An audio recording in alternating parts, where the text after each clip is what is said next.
He's in control. He's the master of his masters. I can do business with you, right? Master's talking to a master, now the master talking to a slave, a sovereign. I'ma license you, my materials. You don't own my materials anymore. Red and blue, purple like Prince. Red and blue, purple like Prince. Red and blue. Peace.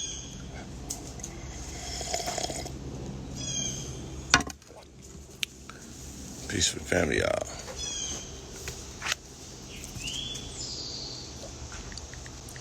Welcome back. Welcome back.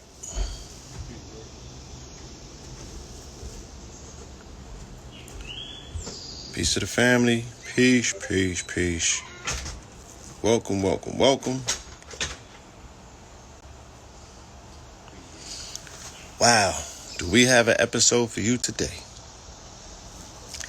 Yes, indeed. Yes, indeed. Yes, indeed. Welcome back. This is Lion Gates Ministries and Mineral Ministries present Sunday service. And today is, thank you, my brother. Today is episode 96, right? And today's episode is titled, let me send this request. Blood in, blood out.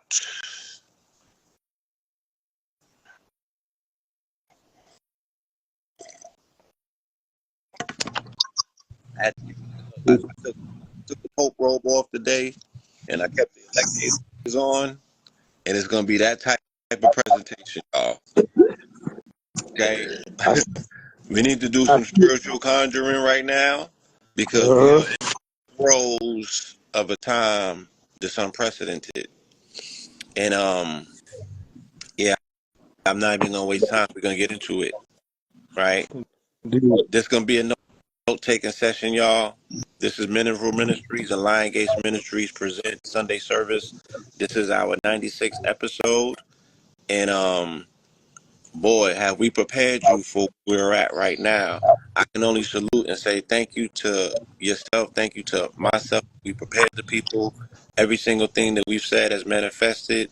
The people don't want a prophet, but them other people want a God and a martyr, and they got one. So while our people are so conflicted and confused about what they see and how they see it and what they're willing to do and not willing to do, they'll talk shit about you, but they won't put praise on you, and they won't tell the truth about you. I just did a Twitter space on Friday when I said exactly what was going to happen on Saturday, and it happened. Laid it out, but told people that I'm like, it could have happened on Thursday because that's when he had to go to court on 7/11. But y'all didn't have we didn't have a conversation as a community. We haven't been prepared. We don't have no contingency plans. We don't care enough. We don't give enough. We don't believe nothing about what can happen. We wanna operate out of chaos. We wanna be the ones playing catch up. We don't want to be the ones that are prepared. We don't want to be the ones that listen to prophetic prophecy and vision and say, even in my times of peace, I'm gonna get ready because I believe that.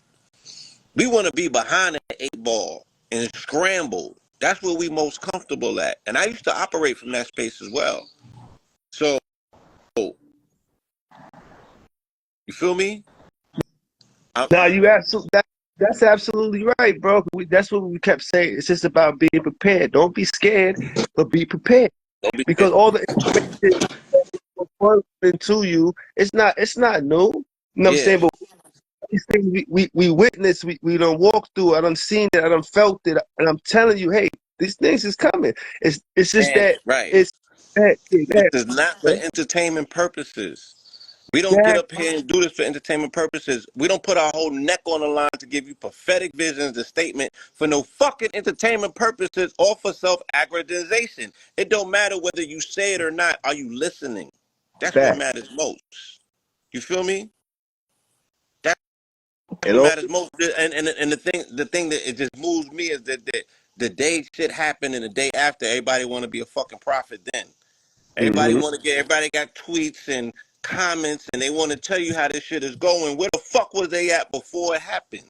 To prepare you so you can stop being so sloppy to attempt to play catch up in the midst of a marathon. This came from out the desert. brought it to you. Facts. So the way that we do things over here at the Mineral Ministries and Lion Gates Ministries, we delve into the word and we align it to see if there's any prophetic prophecy in the word. How do we tell the word? We follow the Gregorian calendar. Today's 7/14. So we're gonna go in the book, chapter 7, verse 14, and we're going to see where the synchronicities are at, or if it's speaking to us about what's going on right now. So let's get started, right? We jump right into quote unquote Genesis. All right. Genesis 7:14, the floodwaters arrive. So the floodwaters are here, y'all. You're about to be swept up. You have been swept up, right? Into a flood that is going to deposit you as sedimentary somewhere unexpected. Right? You're on a conveyor belt right now. It's just that simple. That's where you at. You're not in control. You're a part of somebody else's narrative and script at this point. You feel me? Because of failure to prepare, now you swept up into somebody else's narrative. So let's see where this thing is leading. Potentially.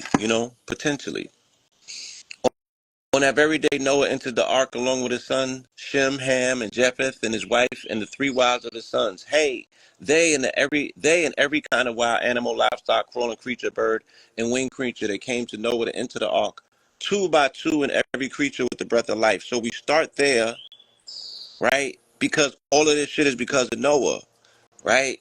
This three-headed. Some people will call it a three-headed monster. The monotheistic religions, the Abrahamic religions, right? They all come out of this particular chapter right here because of the sons of Noah. And melanated people who bear the brunt or the badge of slavery believe that they were biblically aligned and assigned to be cursed because of the curse of Ham, right?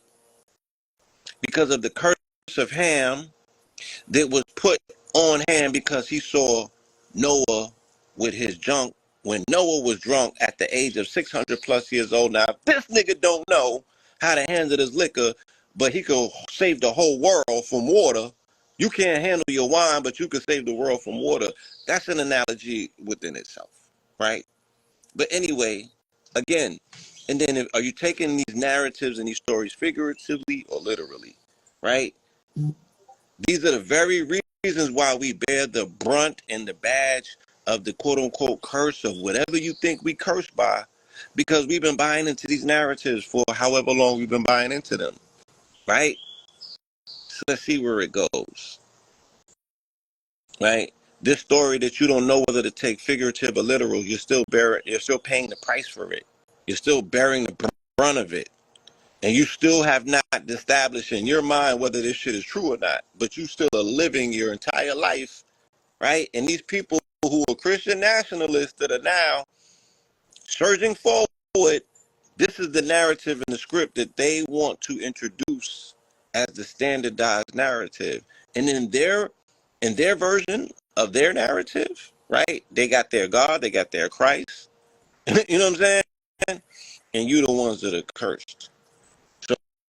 So they're like, anyway, let's just go. Exodus 7:14, the first plague, blood. Take a sip. Who seen the blood yesterday? Anybody seen the blood yesterday? Let's do the math real quick. Yesterday was 7/13/24, right? 7 plus 13 is 20. Plus 24 is what? Could somebody give me an amen? 20 plus 24 is what?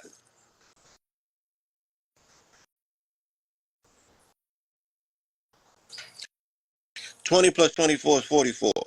Okay? It don't matter if it was staged or not. It don't matter if you thought that you saw ketchup. It's theater. It's called the theater of politics, right? And the stage is to perform. You know this shit don't make sense.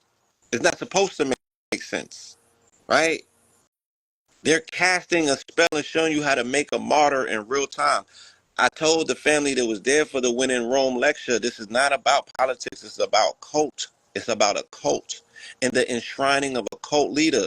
These people have adopted and created their own God, and you're watching it in real time. This is not a political campaign, my nigga. This is them enshrining a cult, their own version of Christ.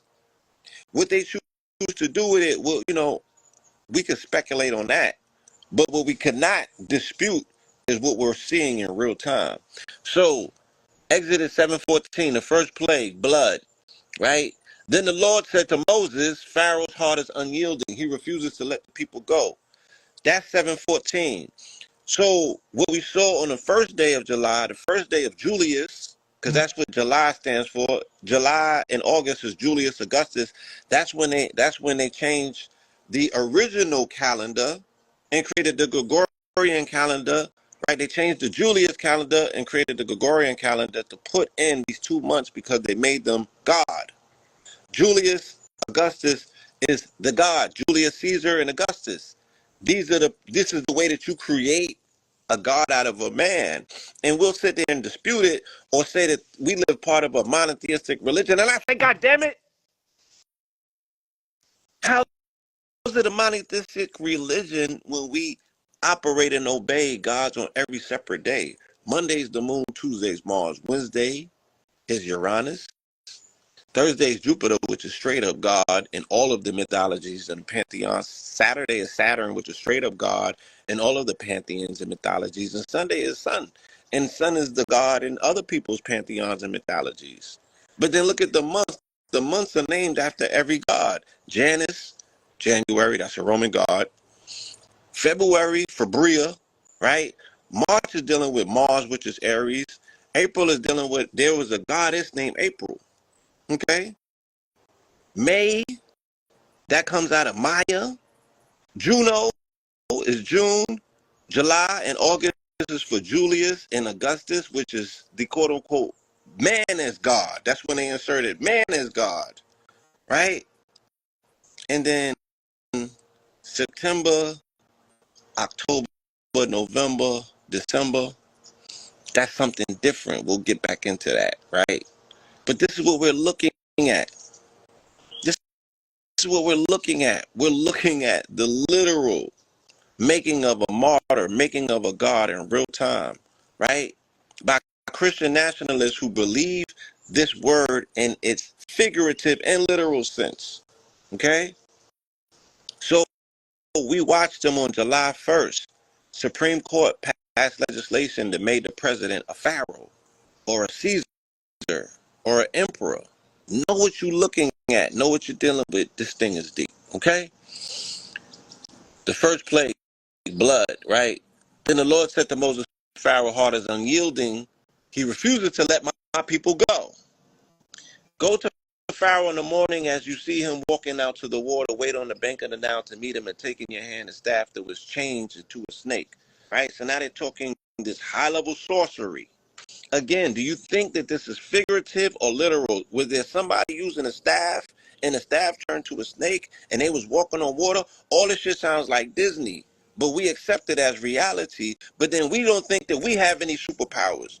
We don't think that we got access to anything that is mind-boggling, right?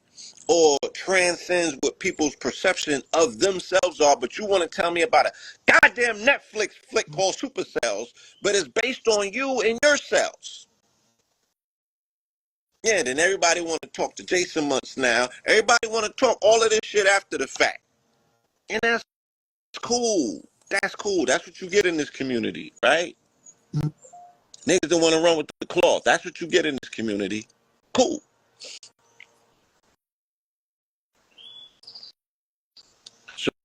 So we know that this got a lot to do with this whole Pharaoh energy, right? Or this whole quote unquote the emperor, or again, a man as a god, the closest thing to it. And I salute, I say, nigga, whatever juju these folks is working with, we gotta have a conversation real quick at some point. Maybe not now, but who's juju superior? Cause I can see how them niggas juju's working. And the only juju that we see in our community is niggas banging on each other with their motherfucking funky ass juju. Right? These white folks is running circles around the rest of society and reality in the world with they juju. Cause whatever motherfucking is protecting Teflon, look, I respect this gangster. Whatever he's working with, that shit is working. And they might be going to your gods and getting more out of your gods than you are getting out of your gods, right? Because if this nigga stands up to and he said that this shit would have not been possible without the power of God, so he's already enshrining his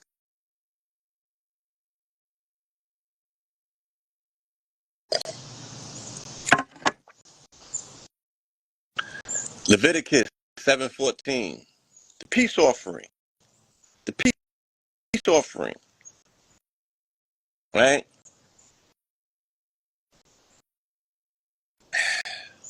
Along with his peace offerings of thanksgiving, he is to present an offering with cake, leavened bread.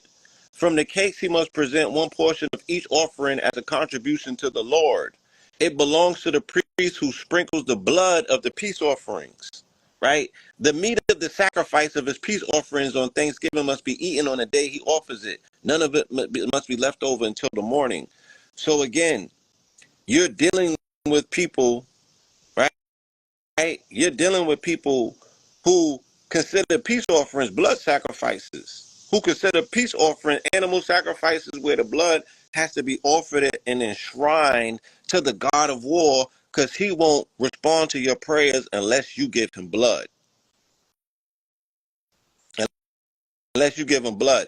And melanated folks in church right now is all around America on some peacenik shit right now, thinking that that's going to be able to rival the making of a martyr and the fact that Christian nationalists want to see blood. Want to see blood. And you praying to a motherfucking God that only responds to blood, but you think that this shit is all about peace and compassion because the peace loving light niggas done showed you down the motherfucking river and you think that you're going to be able to pray your way up out of this shit. And that's not in alignment with reality.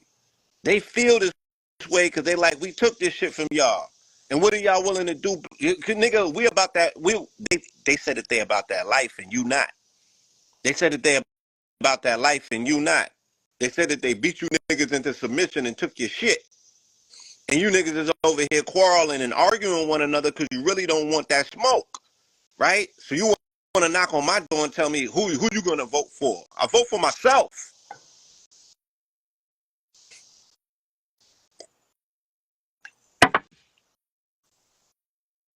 Yeah, I don't see what's going on, huh? Okay.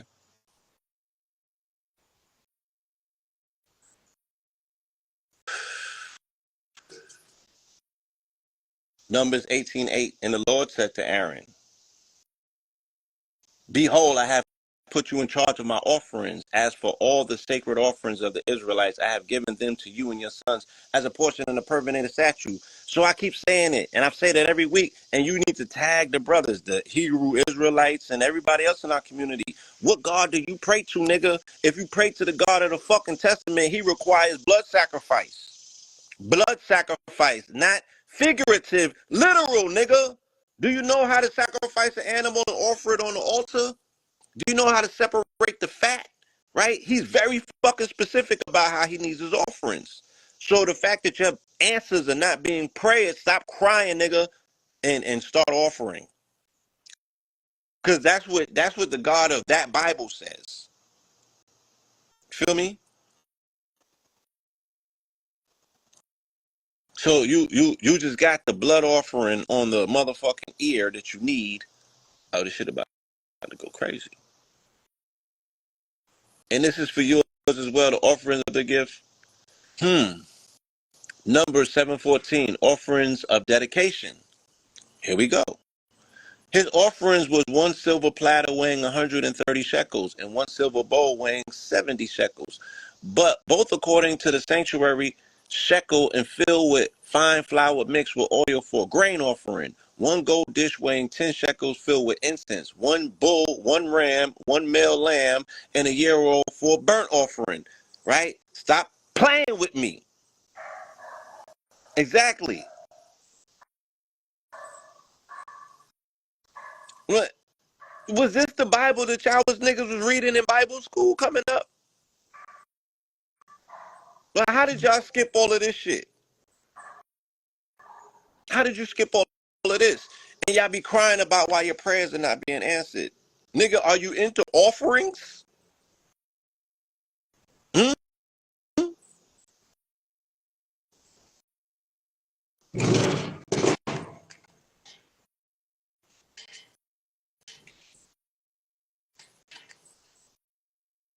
Yeah, burnt offerings was barbecue. Yeah, that's what we. Yeah, the burnt offerings niggas is giving up is barbecues. But then so motherfucking selective about, oh, woe is me and I got a curse on. No, you don't got a curse, nigga. You're not reading the book properly. If this is the shit that you into, make it make sense. Put in that work. Because these niggas is running circles around you. You feel me? With your shit.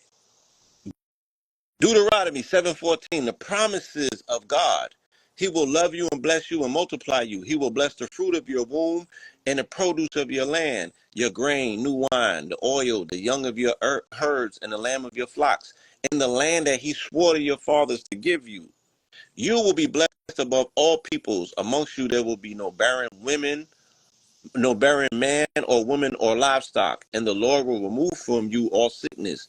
He will not lay upon you any of the terrible diseases you knew in Egypt, but he will inflict them on all who hate you. Right?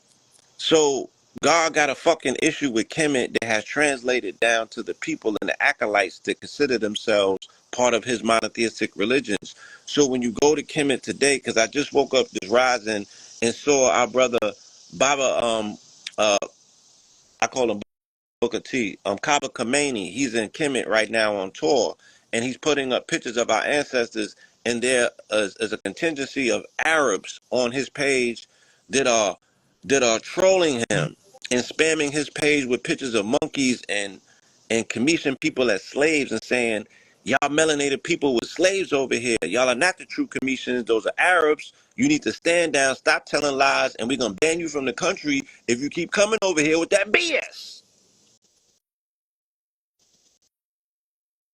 They they are, this is how they respond to Kaaba and Kemet. I never seen nobody go to Kemet. None of our people go to Kemet and do lectures. Nobody tells them people who they are to their face. Nobody put hands and feet on them people. Nobody goes to Kemet and grabs a pear and stands on it. They come over here and they feed us all of this ideology, but when you go to Kemet, then people got us under their heel and they treat us like that and they talk to us like that, right? And we're not standing on business. And this ideology about the hatred of Kemet is baked into this monotheistic religions, all three of them. They got you appearing like they got more smoke in the Bible for Kemet than they do for Satan. Think about that. Yeah, they might be scared, but we scared too. We not standing on business either. Niggas don't own nothing over there. Motherfuckers is doing trips, taking people over there, showing them some old shit. If you can't, are you extracting any power from that? Are you transmuting or translating that? Look, Sabian used to call Kemet a cemetery, and we used to be, kind of tight at him for taking that stance. But I don't understand what he was talking about. What are we willing to fight for, man? That's all I want to know at the end of the day, right? Men gotta be men, my nigga. What are you willing to fucking lay everything on the line for? Roll your fucking sleeves up and go to war with a gorilla for? What are you willing to fight for? What are you willing to get in that ring? Not even certain if you could win or not, but just throw yourself to motherfucking fate and come out with a victory, nigga. That's how men man up. All of this ducking fades and all of this stupid shit we doing, that has to stop. Because your president got shot and survived, right? It's going to be a different level of aggressive masculinity that's going to take over. They're going to show this nigga's running against somebody who's dead in their body and someone that you can't kill. Don't get caught up in the middle of the tsunami that's about to sweep this bitch, my nigga. Men, you better start fucking manning real quick. It's going to get ugly out here.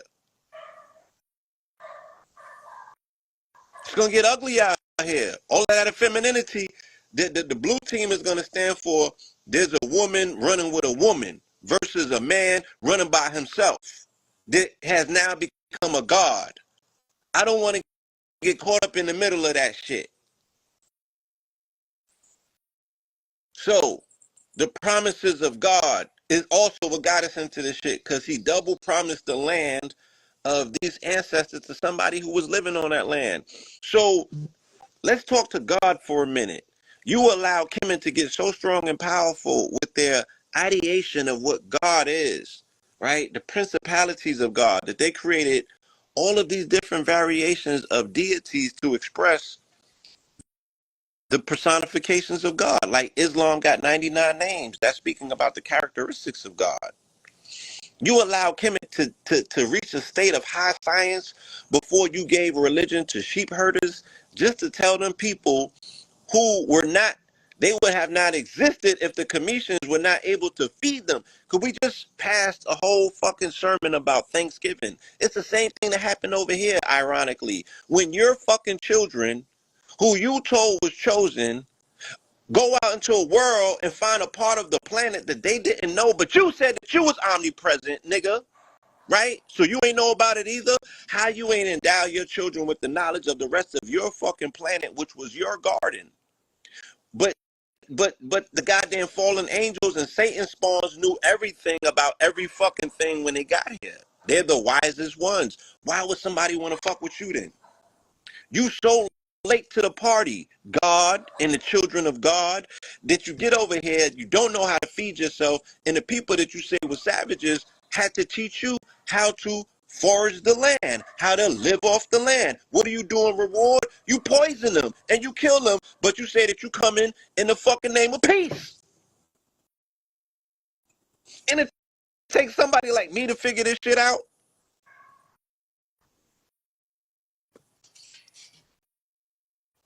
So this is on God promising people shit that he already promised to other people. How you gonna promise a land to a people who are in the wilderness for 40 years, and then somebody else is already living on that land, and they've already motherfucking manifested a fortune on that land? So now today we still see the Palestinians and the Israeli going through the same conflict, and neither one of them is indigenous to that land. So they both cosplaying you, duking it out about an ancient beef that was created by a god who was a bad fucking Airbnb owner. He double booked. He double booked. Yes, God is a real estate agent who got bad books. So you got two Airbnb bookings, and it shit look like Leave the World Behind. Somebody shows up that owns the spot, and someone is renting, and they telling the people that own it, you got to get in the basement now. And that shit only is going to go cool, but for so long. Think about it. Anyway, let's keep it moving. Shout out to the brother Oba in the building, right? So that was Deuteronomy. So now we're getting out of the 4 or 5 books of the initial Old Testament, right? And now we're in Joshua 7:14. Israel defeated by AI, or Israel defeated at AI. Okay, you could disagree all you want. It's cool. Get up and consecrate the people, saying, consecrate yourselves for tomorrow, for this is what the Lord, the God of Israel, says. Amongst you, O Israel, there are things devoted to destruction. You cannot stand against your enemies until you remove them. In the morning, you must present yourselves tribe by tribe. The tribe that the Lord selects shall come forward, clan by clan. And the clan that the Lord selects shall come forward, family by family. And the family that the Lord selects shall come forward, man by man. And the one who is caught with the things devoted to destruction must be burnt, along with all that belongs to him, because he has transgressed in the covenant of the Lord and committed an outrage in Israel. Ironically, ironically, right? Israel becomes the first nation to use AI militaristically and weaponizes AI. Okay? And this comes from Joshua 7:14. Okay?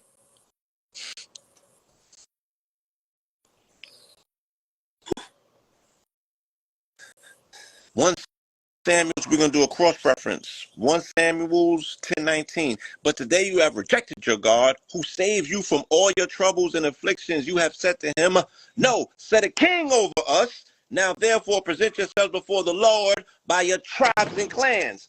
Is that not what we're speaking about today? You have rejected your God, and you want to tell me that the determination of the future of this country and our people is based on you selecting a king. And the king was given to you on 7/1 when the Supreme Court said that the president has the immunity of an emperor, right? And they consecrated a king a few days before this country was able to celebrate its independence from kings.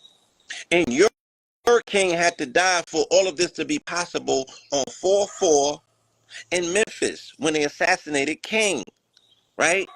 And that's the only time the Christians have attempted or pretended to be quote unquote civil with you by giving you civil rights because of the consecration of your king who died in blood in Memphis where the kings go to die on 4/4.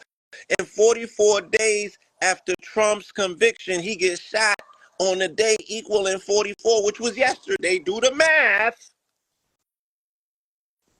Oh, man.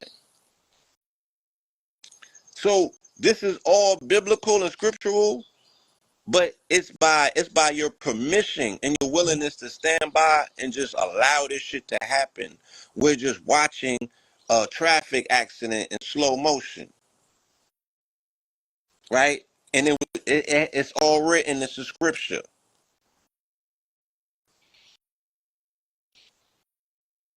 Three years, 3 months, and 3 days before the election, too.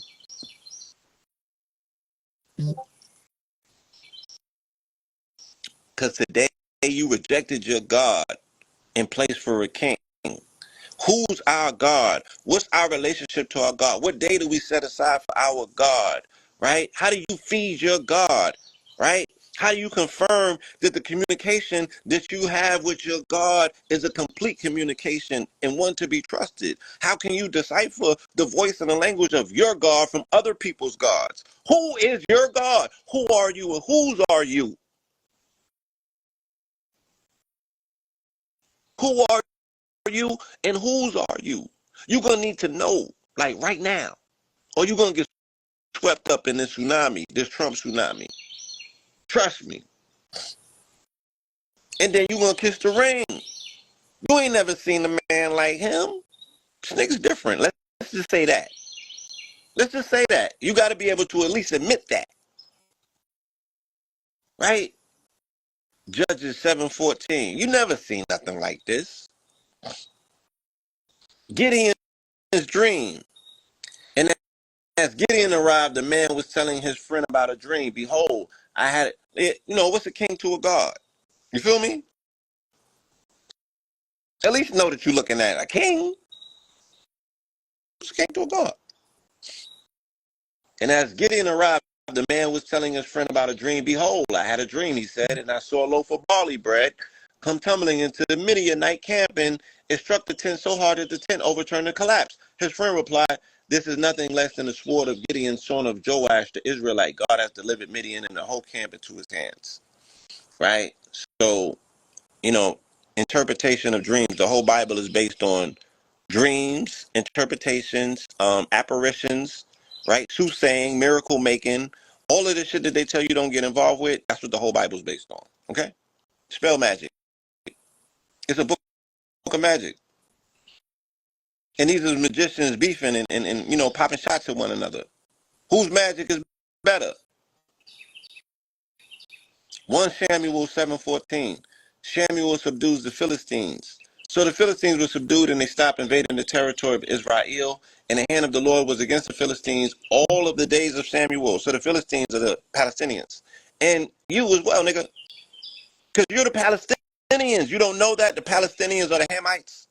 The word Palestine means a place in Ham. Or Ham means a place in Palestine. Either which, you are the Palestinians. Do you not know that? Do you not know that you are the Philistines in the story? You don't know that? Anyway, this who's the curse on? Let's talk about it. Cause y'all not gonna come here every fucking week and just hear me talk, nigga. I did not grow up in this shit. This is not my religion. You feel me? I'm just out here poping for the sake of the nanas to be singing gospel. I could not motherfucking throw the baby out with the bathwater because of the nanas, nigga. That's the only reason that I'm here. Because my name is Paul, all right? And I had to figure some things out. And me doing the research, I had to be a consecrated minister in order to go into the different, places that I needed to go to research this shit. But y'all grew up in this shit. Tell me, like, talk black to me. Who do you think that you are in these narratives? Look, Numbers 13, 20, 29. The Amalekites live in the land of Negev. The Hittites, the Jebusites, and the Amorites live in the hill country. And the Canaanites live by the sea along the Jordan. You can't have it both ways. The Canaanites who live along the sea across the Jordans is the descendants of the Phoenicians. So if you niggas saying that that's who you are, then that's who you are. Don't start switching it up now.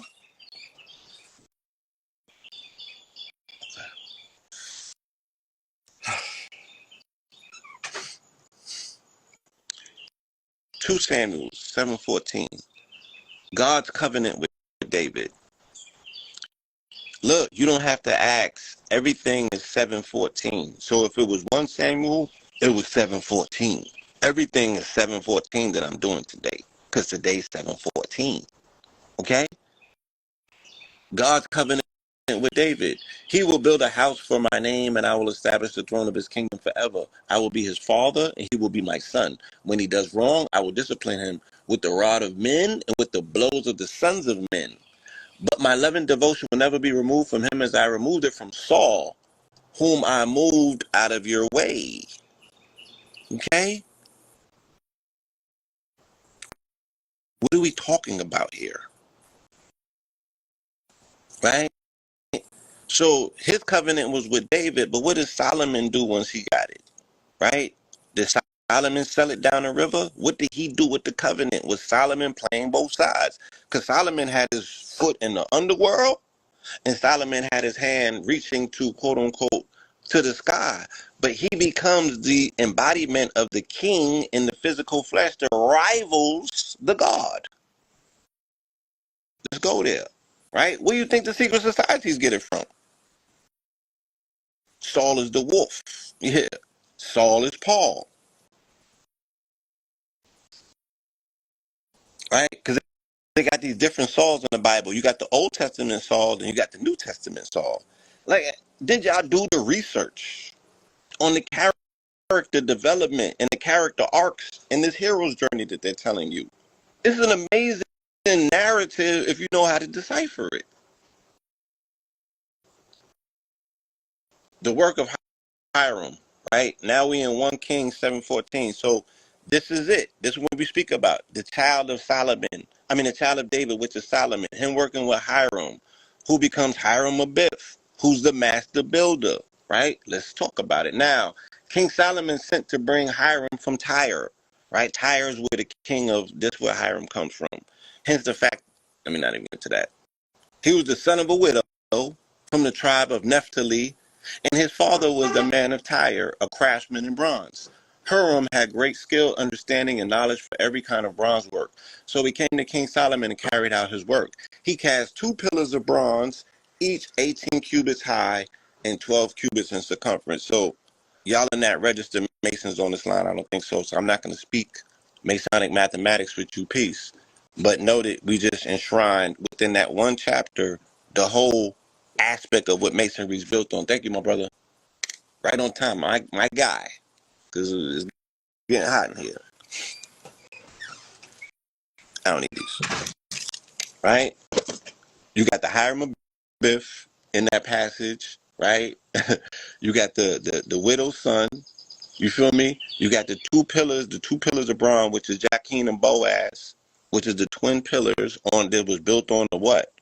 On the portico, on the porch of the portico. You feel me? You got it all lined out right here in this one little scripture, right? 18 cubits high and 12 cubits in circumference. We're not going to get into that because y'all not ready for that. You feel me?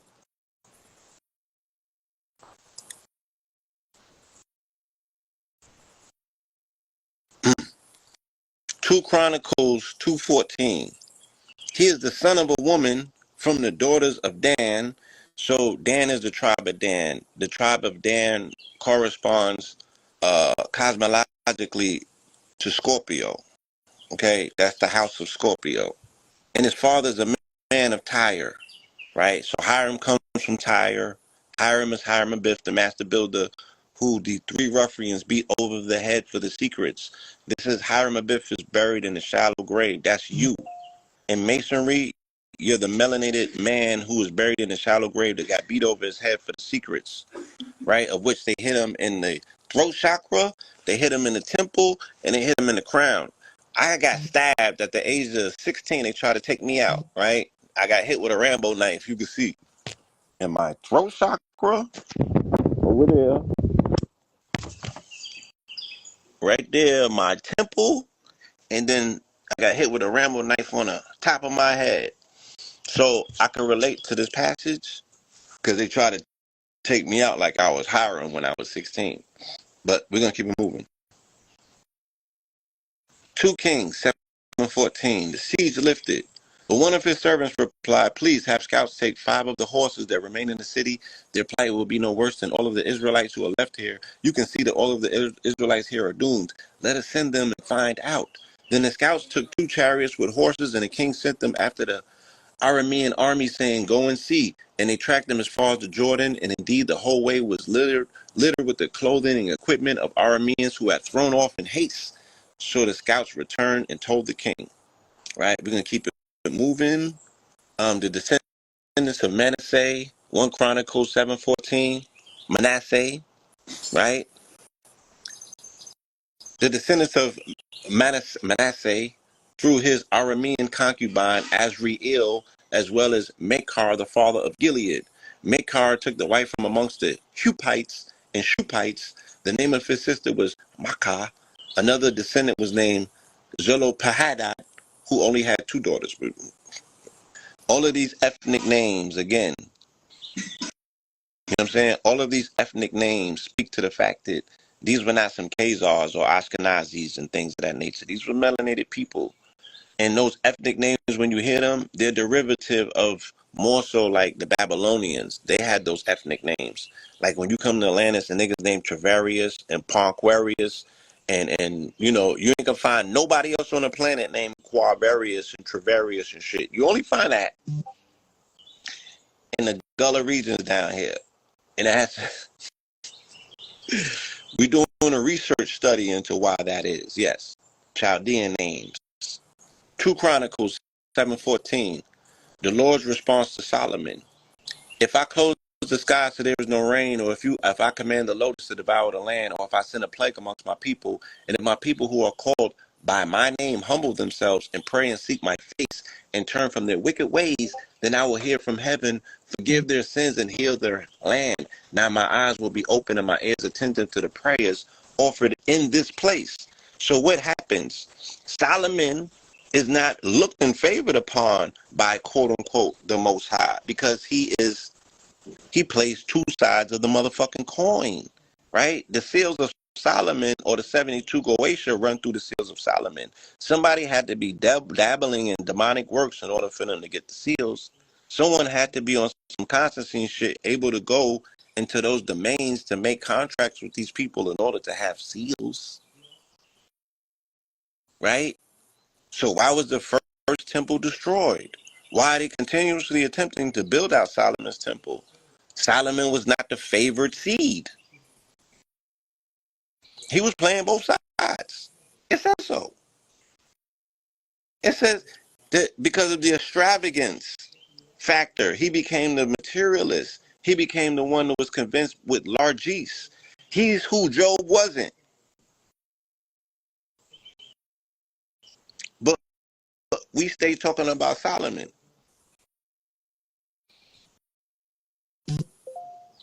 Salute, good brother. Right? 2 Chronicles 6:32. We're going to do a cross reference. Then may you hear from heaven your dwelling place and do according to all of which the foreigners call to you. Then all of the people on the earth will know your name and fear you, as do your people Israel, and they will know this house I have built is called by your name. Right? So did Solomon build the temple for Solomon, or did he build it for the adoration of the Most High? Right? So men attempt and set out to do things for one reason initially, and then they get mesmerized, right, by the very thing that they quote unquote build, and sometimes those things might overcome them. Okay, Ezra 7:14, Artaxerxes' letter to Ezra. I hereby decree that any volunteer amongst the Israelites in my kingdom, including the priests and Levites, may go up with you to Jerusalem. You are sent by the king and his 7 counselors to evaluate Judah and Jerusalem according to the law of your God, which is your hand. So there's a distinct difference between Jerusalem and Judah, right? Those are two different bloodlines. The Israelites have been called the Israelites, and then they speak about the children or the tribe of Judah. So there's a separate and distinct difference to a degree, if you know what you're looking at, right? And even if you speak about or observe the whole aspect of the Solomonic line and the line that goes to Judah, that goes through Makeda and Menelik, is totally different than what Solomon was over there doing, right? With the other concubines or the other members of other houses. I'll rewind that and get back to that another time. Right? So you got two different bloodlines coming from Solomon that are beating one another's heads in, right? And the way that they consecrate this information or save it is based on secret societies. Anyway, I might be giving you more than your pay grade is even, requiring. Ezra 6:8, I hereby decree what you must do for these elders of the Jews who are rebuilding this house of God, speaking about the temple.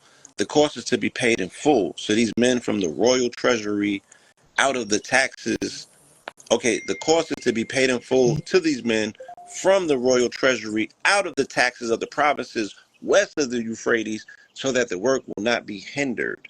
Right? They pay up. Okay?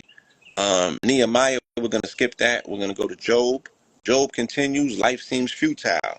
So this was Job, right? Job eschewed, right? Largis, he eschewed the fact that he had too much bread and didn't know what to do with it. So he chose to lament and suffer.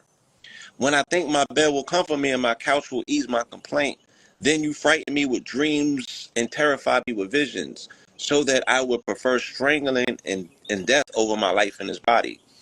So, this is the lamentation of Job.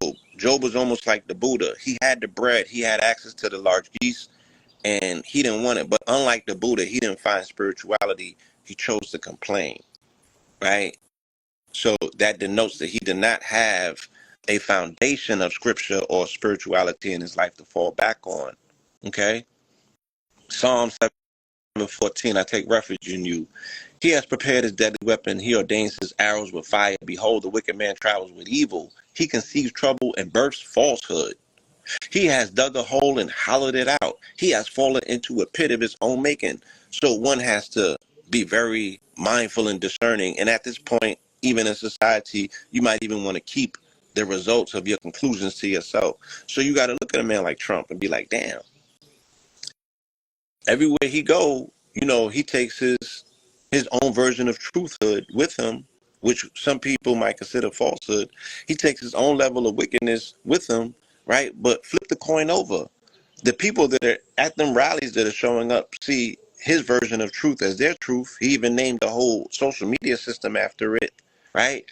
And they're also looking at, his troubles are earned because he's their man, right? So they're looking at the troubles that he may have put himself in as the troubles are coming at him as a cosmic reward of the shit that he's already done on this plane of existence. But he's convinced his audience that those troubles are troubling because he's making a sacrifice for them. Unbelievable. Unprecedented too. You know what I'm saying? Unprecedented. Warnings about the adulteress. Proverbs 7:14. She seizes him and kisses him. She brazenly says to him, I have made my peace offerings today. I have paid my vows. So I came out to meet you. I sought you and I have found you. The value of wisdom, right? We are now in Ecclesiastes 7:14. Consider the work of God, who can straighten what he has bent. In the day of prosperity, be joyful, but in the day of adversity, consider this. God has made one of these things along with the other so that a man cannot discover anything that will come after him. So what did he say, right? In the day of prosperity, it's coupled with the day of adversity. So regardless of how crazy things get, that means that there's always an available upswing by default at all times to you. So the more crazier the things are getting, the more opportunity for order presents itself. You decide which side you're going to fall into. This is all based on a participatory decision-making process that you're given access to, because this whole book was about what? You have decision power. The thing that separates you from any and everything else on this plane of existence is that you can make your own mind up. So where you end up at is all based on where you determine that you want to be in this narrative playing itself out. As promised. As promised. That's the covenant, right? That's where he had to tell Shaitan and them, yo, you gave these niggas decision-making powers. You gave them willpower. And he's like, let my children work. Let my children work. Right? Admiration by the bridegroom, Song 7:13. The mandrake sent forth a fragrance, and at our door is every delicacy, new as well as old, that I have treasured up for you, my beloved. Men should speak to their wizards like that. We should bring back, this type of language to speak to our women. They're deserving. Isaiah 7:14, the sign of Emmanuel. Then Isaiah said, hear now, O house of David, is it not enough to try the patience of men? Will you try the patience of my God as well? Therefore the Lord himself will give you a sign. Behold, the virgin will be with child and will give birth to a son and will call him Emmanuel. By the time he knows enough to reject evil and choose good, he will be eating curds and honey.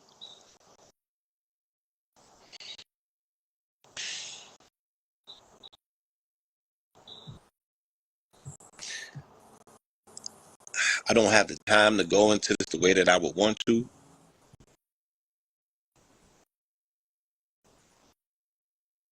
But yeah, shout out to the dance hall scene. I used to go to dance hall when I was like 14 and 15, and they'd be like, Marcus Garvey living every time. And that's why I used to hear the word Emmanuel so much, because they would speak about Marcus Garvey and speaking about Emmanuel to the Rastas and the Rasta and them. You know what I mean? That was my education on the fact that Jesus had like 8 or 9 different names, or Selassie had 10 different names, and God, you could call him all kind of different. That was my education. Selassie liveth every time. Jeremiah 7:14.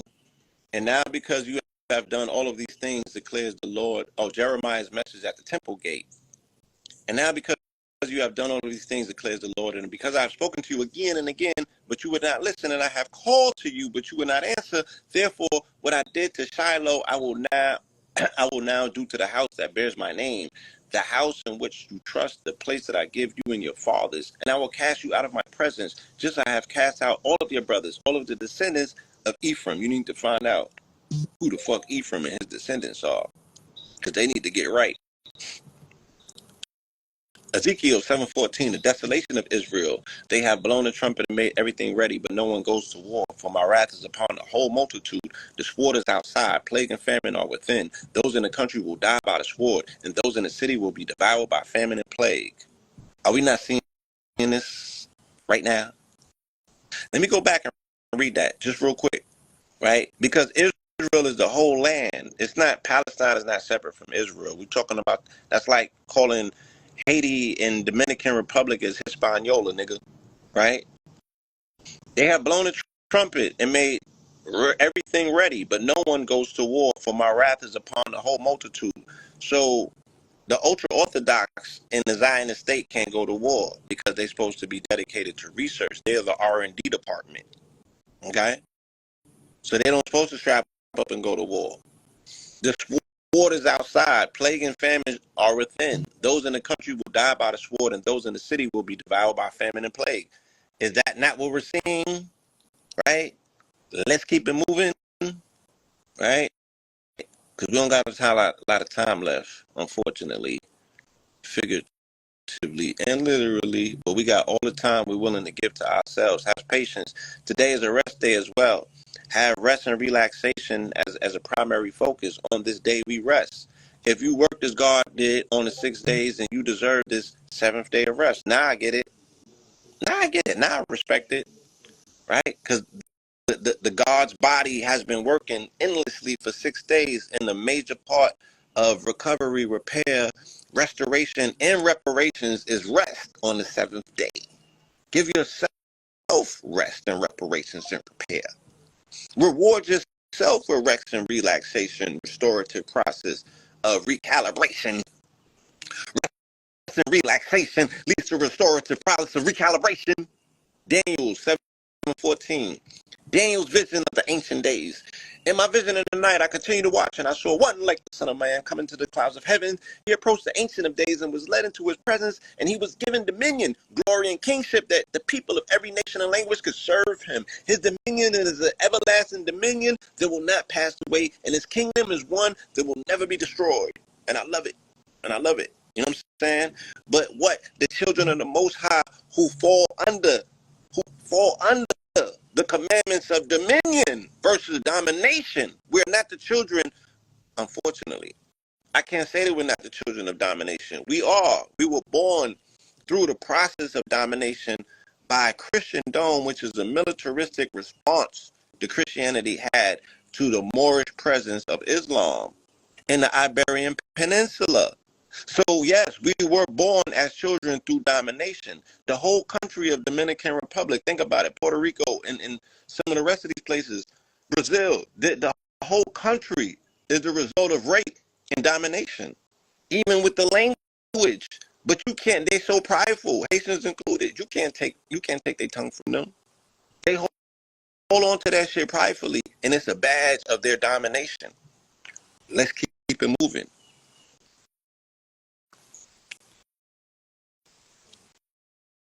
Look, I told Jamaicans about ackee through the ackee and swordfish. Let's keep it moving. Right? Y'all ain't gonna shoot me in my ear. No, no, no, no, no, no. Hosea 7:14. Ephraim's iniquity. Woe to them, for they have strayed for me. Destruction to them, for they have rebelled against me. Though I redeem them, they speak lies against me. They do not cry out to me from their hearts when they wail upon their beds. They stash themselves for grain and new wine, but turn away from me. Although I train to strengthen their arms, they plot evil against me. So you crying on the Lord. You saying his name in the gym, help me get this last motherfucking set in. But when you get outside and you get on the gram, all praises is to you. You like, yeah, nigga, look what I did. No, nigga, why you don't put God in that? Why you don't tell the people that God helped you with that last set? Where's his praise? Yeah, you writing God on your body and shit when you go in the mirror and you flexing on the gram and people is, you know, they want to buy the products that you selling, right? They want to go to the gym that you at. Nigga, do you got God in your heart, right? Do you got grit? Because the gym ain't going to give it to you. You got to come there with that. You ain't going to find that in the locker room. You can't buy that out the vending machine. Let's keep it moving. Amos, I was not a prophet, Amos replied, nor was I the son of a prophet. Rather, I was a herdsman and a tender of sycamore fig trees. But the Lord took from me following the flock and said to me, go prophesy to my people Israel. So you're going to get the calling, right? You didn't have to be born or think of yourself to be a prophet, but you're going to get the calling and you have to run with it, right? You have to answer your calling if you are so chosen to be one of the 144,000, right? God compassion on Israel. This is Micah 7:14. Shepherd with your staff, your people, the flock of your inheritance. They live alone in the woodlands, surrounded by pastures. Let them graze in Bashan and Gilead, as in the days of old, as in the days when you came out of Egypt. I will show you my wonders. I'll show you my wonders, right? As promised.